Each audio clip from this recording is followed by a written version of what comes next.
Welcome to the Revelations recruiting video. I will discuss some of the requirements for joining us. I will also explain our loot rules for those interested in raiding with us. You can find all of this information in text form in the recruitment section of the Revelations forums. If you would like to fill out an application, you may click the Join Revelations link at the top of the page. First, you will need to decide what position you would like to try out for. We have 3 options: Guild Member, Guild Raider, or Ally Raider. A Guild Member is someone who would like to join our guild without participating in the raids. A Guild Raider is a guild member who also is able to commit to our raid times. And finally, an Ally Raider wishes to raid according to our raid schedule, but for personal reasons has decided to stay with their current guild. If you choose to be a guild member, you must be at least level 50 in either adventure or craft. You must be skilled or willing to develop skill. A guild member is friendly, helpful, and respectful to others in and outside of the guild. We also require guild members to have a good reputation. We are not interested in players who cause contentions with others inside or outside of the guild.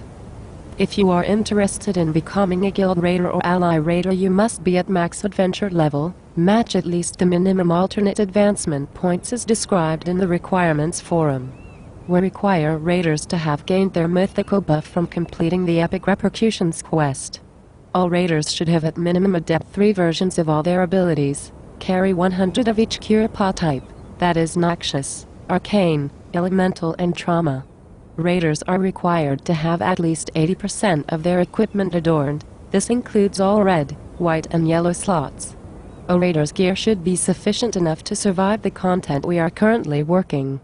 Like guild members, we require all raiders to be friendly, helpful, respectful, skillful, prepared, social, and able to follow directions.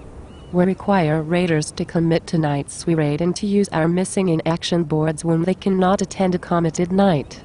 Raiders will also want to download both Ventrilo and Advanced Combat Tracker. Those are all of the requirements for each position we offer. Please be advised that some requirements will change over time. As we progress through new content, the gear required by new members will be raid-acquired loot. Our requirement for critical mitigation or critical chance, for instance, will be raised due to the necessity to stay at that level of content. Also, alternate advancement requirements are raised by 5 on the 15th of every month until the maximum is reached. Let's move on to raid loot distribution. Revelations uses an open bid DKP system to distribute loot. For each hour of raid attendance, members will receive 1 point. In addition, all members who meet all of the raid requirements and participate the entire night will receive 1 bonus point for the night. If we have an excess of players, all who are online will get these points. Anyone online who is able to bid can bid on an item if they are in raid or not at the time. If they are outside of the raid, they should be ready to join immediately to purchase the item. All items will be linked in the short bus fares channel, at which point raiders can bid on those items. All jewelry, armor, weapons, shields, and charms require a minimum bid of 5 points, and all war runes require a minimum bid of 1 point.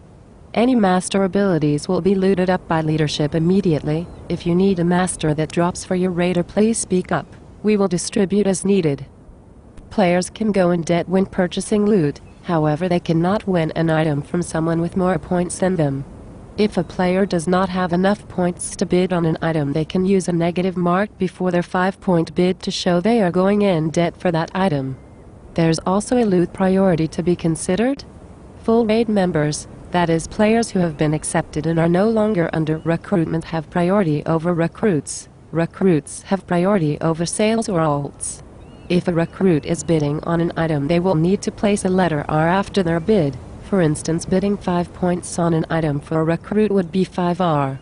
Again, a full raider has precedence over a recruit, and as such they would win the item over a recruit should they require that item. As expected, there will be loot that will not be desired by raiders or recruits, and the leadership decides to either sell the loot to the server, or offer it up to alts of raiders at a cost of 25 platinum per piece of equipment or 5 platinum per war rune. To win an item for an alt, you must be in the raid at the time of the kill, and the alt you are looting for needs to be on the same account. We sell items to alts as a way of expediently distributing loot and as such are not looking to swap tunes to loot items for alts. If an item is offered up to alts, those interested should roll on the item and the one with the highest roll gets loot rights to that item. Please be advised that we do have some alts who we have relied on when in a bind. We will occasionally give these alts loot instead of selling or alting loot. These are the basics for our requirements and raid loot rules. If you are still interested in joining, please leave us an application by clicking the Join Revelations link at the top of the page. Thank you for your time. Best of luck to you, and take care.